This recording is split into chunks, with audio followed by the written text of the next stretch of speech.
بسم اللہ الرحمن الرحیم نحمده ونصلي ونسلم على رسوله الكریم المقصد الاول الاسماء المرفوعہ۔ پیچھے آپ اس باب کی ترتیب پڑھ چکے ہیں کہ اس میں ایک مقدمہ ہے، 3 مقاصد ہیں اور ایک خاتمہ ہے، اور یہ باب ہے اس میں معرب کے بیان میں۔ تو چونکہ اس میں معرب کی 3 قسمیں ہیں، مرفوع، منصوب اور مجرور، تو ہر ایک مقصد میں انہی تینوں اقسام کو بیان فرمایا ہے۔ لکھتے ہیں المرفوعات تسعۃ، مرفوعات 9 ہیں، اور کتابوں میں آپ نے 8 پڑھے ہوں گے، یہاں پر افعال مقاربہ کے اسم کو الگ سے بیان کیا ہے۔ تو کہتے ہیں مرفوعات 9 ہیں، وہی الفاعل و نائب الفاعل، المبتدأ خبرہ واسم کان واخواتها واسم افعال المقاربة واسم الحروف المشبہة بلیس وخبر ان واخواتها وخبر للتی لنفی الجنس۔ فاعل، نائب فاعل، مبتدا اور اس کی خبر، کانا اور اس کے اخوات یعنی افعال ناقصہ کا اسم، اسم افعال المقاربة، افعال مقاربہ یعنی کادا اور اس کے اخوات کا اسم، اسم الحروف المشبہات بلیسا، ان حروف کا اسم جو لیسا کے مشابہ ہوتے ہیں، انا اور اس کے اخوات کی خبر، لائے نفی جنس کی خبر۔ ان کو یاد رکھنے کے لیے آپ دھیان دیں تو 4 قسمیں تو فاعل، نائب فاعل، مبتدا اور خبر ہو گئیں، اس کے بعد کی 3 قسمیں اسم سے متعلق ہیں، ان کو قاعدے سے یاد کر لیں۔ کانا اور اس کے اخوات کا اسم، افعال مقاربہ کا اسم، حروف مشبہہ بلیسا کا اسم، اور اس کے بعد 2 چیزیں خبر ہیں، ان اور اس کے اخوات کی خبر اور لا نفی جنس کی خبر۔ اب کہتے ہیں وَيَشْتَمِلُ هَذَا الْمَقْصَدُ عَلَى 4 فصول، اور یہ مقصد 4 فصلوں پر مشتمل ہے۔ الفصل الاول الفاعل، پہلی فصل ہے فاعل کے بیان میں۔ الفاعل هو الاسم المرفوع المسند الیہ فعل معلوم تام او شبہہ مذکور قبلہ ودل علی من فعل الفعل او قام به۔ فاعل کی تعریف اس سے پہلے بھی آپ پڑھ چکے ہیں، یہاں بھی دیکھیں اور دھیان سے سمجھنے کی کوشش کریں۔ کہتے ہیں فاعل وہ اسم مرفوع ہے جس کی طرف ایسا فعل معروف تام یا اس کا مشابہ مسند ہو جو اس سے پہلے مذکور ہو۔ یہ مذکور قبلہ فعل معلوم تام او شبہہ کی صفت بن رہا ہے۔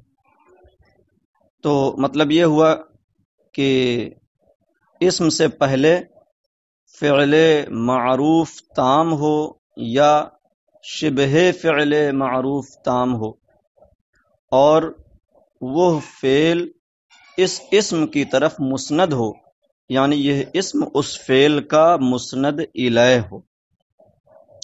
تو کہتے ہیں ایسا اسم مرفوع ہے جس کی جانب فعل معروف تام یا اس کا مشابہ مسند ہو جو اس سے پہلے مذکور ہو، وَدَلَّ عَلَى مَنْ فَعَلَ الْفِعْلَ وَقَامَ بِهِ، اور وہ اسم دلالت کرے اس پر جس نے کام کو انجام دیا یا جس کے ساتھ فعل قائم۔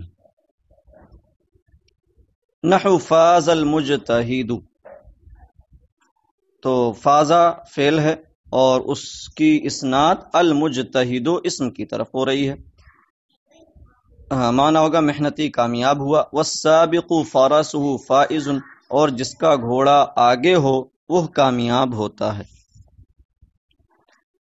فالمجتہد اسند الیہ الفعل التام المعلوم وہو فاز، پس پہلی مثال میں المجتہدوں کی جانب فعل تام معلوم کی اسناد ہے، اور وہ فعل معلوم تام ہے کیا؟ وہو فاز، اور وہ فازہ ہے۔ اور دوسری مثال میں کہتے ہیں والفرس اسند الیہ شبہ الفعل التام المعلوم، اور دوسری مثال میں فرس کی جانب فعل تام معلوم کے مشابہ کی اسناد کی گئی، یعنی السابق کی، وہ السابق اور وہ السابق ہے۔ فالمجتہد والفرس کلاہما فاعل لما اسند الیہ من الفوز والسبق، تو المجتہد اور الفرس یہ دونوں فاعل ہیں اس کے جس کی اسناد ان دونوں کی طرف کی گئی ہے، اور وہ ہے کیا؟ فوز یعنی کامیاب ہونا، و سبقی اور سبقت آگے ہونا۔ تو ظاہر سی بات ہے فاضل مجتہدوں میں المجتہد کی جانب فوز کی اسناد کی گئی ہے، کامیاب ہونے کی، اور السابق فرسہ جس کا گھوڑا آگے ہو، تو آگے ہونے کی اسناد فرس کی جانب کی گئی، گھوڑے کی طرف کی گئی۔ اب یہاں وضاحت کرنا چاہتے ہیں شبہ فعل معلوم تام کی۔ تو معلوم کا معنی سمجھ گئے ہوں گے آپ ترجمہ کرنے سے کہ فعل معلوم سے مراد فعل معروف، اور تام یہاں پر ہے ناقص کے مقابلے میں۔ تو جو فعل فاعل پر پورا نہ ہو بلکہ وہ اسم و خبر کے ساتھ آتا ہو، یعنی اس کے لیے خبر کی ضرورت پڑتی ہو، تو وہ فعل ناقص کہلاتا ہے، اور جو فعل فاعل پر تام ہو جائے اور خبر جیسی کسی چیز کا محتاج نہ ہو تو اسے فعل تام کہتے ہیں۔ تو فعل معلوم کے ساتھ تام لگایا تاکہ یہ کانا اور اس کے اخوات کا اسم ہے یا فعل مقاربہ کا اسم ہے، یہ خارج ہو جائیں، یہ نکل جائیں، کیونکہ انہیں فاعل نہیں کہتے بلکہ انہیں کانا اور اس کے اخوات کا اسم کہتے ہیں یا فعل مقاربہ کا اسم کہتے ہیں۔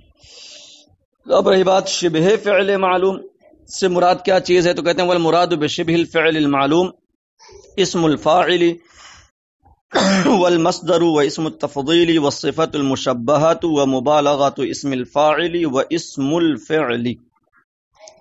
اور شبہ فعل معلوم سے مراد اسم فاعل اور مصدر اور اسم تفضیل اور صفت مشبہہ اور مبالغہ اسم فاعل کا مبالغہ جیسے علام وغیرہ ہیں، وہ اسم الفعل اور اسم فعل ہیں، یہ چیزیں شبہ فعل معلوم ہیں۔ انہیں شبہ فعل معلوم کیوں کہتے ہیں؟ فَهِيَ كُلُّهَا تَرْفَعُ الْفَاعِلَ كَالْفِعْلِ الْمَعْلُوم، بس یہ سب فاعل کو رفع دیتے ہیں فعل معروف کی طرح۔ تو چونکہ یہ سب کے سب فاعل کو فعل معروف کی طرح رفع دیتے ہیں، اس لیے یہ فعل معروف کے مشابہ کہلاتے ہیں، شبہ فعل کہلاتے ہیں۔ وَمِنْهُ الْإِسْمُ الْمُسْتَعَارُ، کہتے ہیں اور اسی قبیل سے اسم مستعار ہے، یعنی مجازی اسم۔ اسم مستعار کا مطلب یہ ہوتا ہے کہ اسم کا حقیقی معنی کچھ اور ہو اور اس سے مجازن صفت کا معنی لیا جاتا ہو، جیسے اکرم رجلا مسکن خلوقہ، تم ایسے شخص کا اکرام کرو جس کا اخلاق مشک کی طرح خوشبودار ہو۔ تو مسک اس میں جامد ہے جس کا معنی خوشبو ہوتا ہے، لیکن یہاں پر مسک کا اصلی معنی مراد نہیں ہے بلکہ یہاں پر اس کا معنی مجازی طیب اور صفت طیب جو ایک صفت ہے وہ مراد ہے۔ فَخُلُقُهُ فَاعِلٌ لِمِسْكًا مَرْفُوعٌ بِهِ،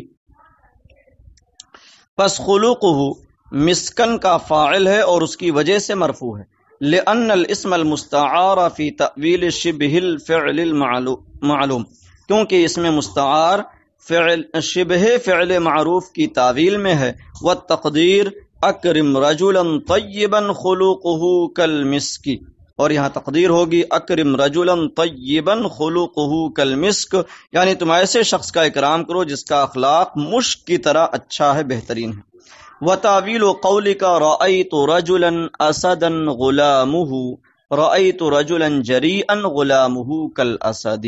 ایک دوسری مثال یہاں اسدن سے لا رہے ہیں، رأیت رجلا اسدا غلامہ، تو ظاہر سی بات ہے اسد کا معنی شیر ہوتا ہے، مگر یہاں اسد کا مجازی معنی لیا گیا شجاعا جریئا، اور تمہارے قول رأیت رجلا اسدا غلامہ کی تعویل ہوگی رأیت رجلا جریئا غلامہ کالاسد، میں نے ایسے آدمی کو دیکھا جس کا لڑکا شیر کی طرح بہادر ہے۔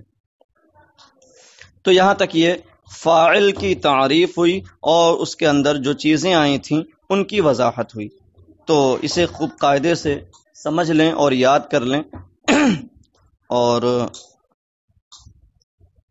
فعل و فاعل پر مشتمل کم سے کم 10 جملے لکھ ڈالیں، جن میں سے 5 جملوں میں فاعل فعل کا بنائیں اور 5 جملوں میں فاعل شبہ فعل کا بنائیں، اور یہ کام کر کے سنیچر کو اسے گروپ میں 10 سے 11 بجے تک ڈال دیں۔